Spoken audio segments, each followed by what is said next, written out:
युद्धविरामामुळे भारतीय शेअर बाजारामध्ये मोठी तेजी आल्याचं पाहायला मिळत आहे। कारण की सेन्सेक्स 2600 अंकांनी आणि निफ्टी 750 अंकांनी वधारल्याचं पाहायला मिळत आहे।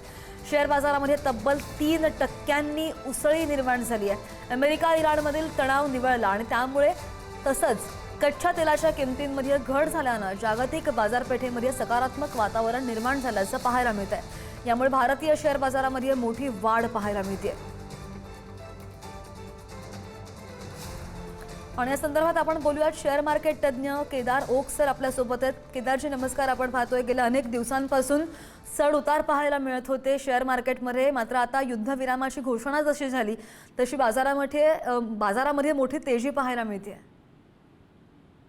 हो, कारण की एक तास झाला की काल सीजफायरची न्यूज जेव्हा आली आज सकाळी तेव्हा नॅचरल क्रूड आणि हे सगळ्या प्राइस धडाधड खाली आल्या होत्या आणि त्याचा इम्पॅक्ट जो ग्लोबल इकॉनॉमीवर पडला होता क्रूड वाढल्यामुळे तो एकदम ऍब्झॉर्ब होईल काही दिवसामध्ये। त्यामुळे ती जी प्राथमिक प्रतिक्रिया ती आता बाजाराने दिलेली आहे आणि गेले 3 दिवस आपला बाजार सुद्धा ना या दृष्टीने काही हालचाली दाखवतो नाही। आपला बॉटम फॉर्मेशन झाला होता असं एकंदरीत लक्षात येत होतं, कारण की एफआयचं सेलिंग असून सुद्धा आपण 3 दिवस क्लोजिंग पॉझिटिव्ह देत होतो। त्यामुळे ती इनडायरेक्टली आपल्या बाजाराकरता पॉझिटिव्ह गोष्ट होती। पण जनरली ना मार्केट जेव्हा खराब असतं लोकांच्या बारीक बारीक गोष्टी लक्षात येत नाही। आम्ही सगळं टेक्निकल बघत असतो किंवा काही गोष्टी बघत असतो, त्यामुळे आम्हाला प्राथमिक अंदाज त्यातनं येतो आणि तो साधारणतः अंदाज बाजारातून येत होता की आपला बाजार कुठेतरी बॉटम आउट होतोय म्हणून। केदार सर, पण आता जर बघायला गेलं तर युद्धविराम झालेला आहे 2 आठवड्यांसाठी, त्यानंतर पुन्हा युद्ध होऊ शकतं अशी शक्यता वर्तवली जाते।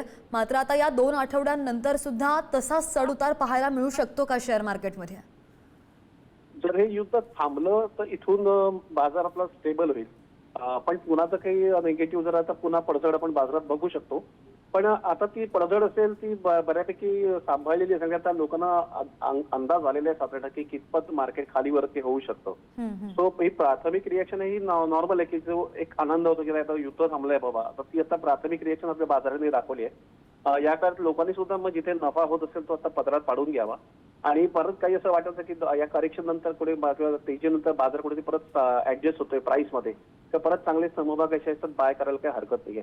पण तुर्तास वाटतं की आपल्या मार्केटने बॉटम केलेलं आहे आता। हे युद्ध हे कारण नाहीये, पण ओव्हरऑल आम्ही जो डेटा बघतोय त्यातनं आम्हाला असं जाणवतं की बहुतेक आपलं मार्केट बॉटम आउट झालेलं आहे पूर्ण।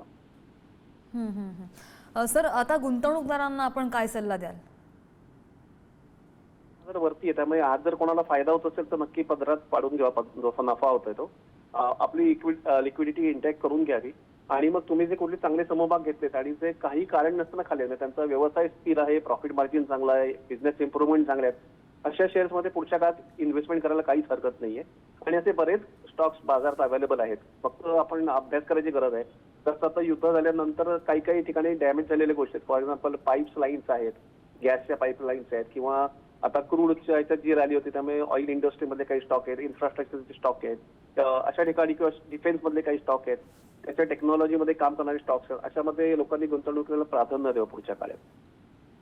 ठीक आहे, अगदी सर, धन्यवाद, आभार आपले। आपण पुढारी न्यूजशी सविस्तरपणे संवाद साधला, त्यासाठी मार्गदर्शन केलं त्यासाठी। अमेरिका आणि इराणमधील तणाव निवळला आणि त्यामुळे तसंच दुसरीकडे कच्च्या तेलाच्या किमतींमध्ये घट झाली आहे, त्यामुळे जागतिक बाजारपेठांमध्ये सकारात्मक वातावरण निर्माण झालं आहे आणि यामुळे भारतीय शेअर बाजारामध्ये मोठी वाढ पाहायला मिळाली आहे। आणि याच अनुषंगानं याच पार्श्वभूमीवर शेअर मार्केट तज्ञ केदार ओक सर आपल्याशी जोडले गेलेले होते, आपल्याला मार्गदर्शन करत होते।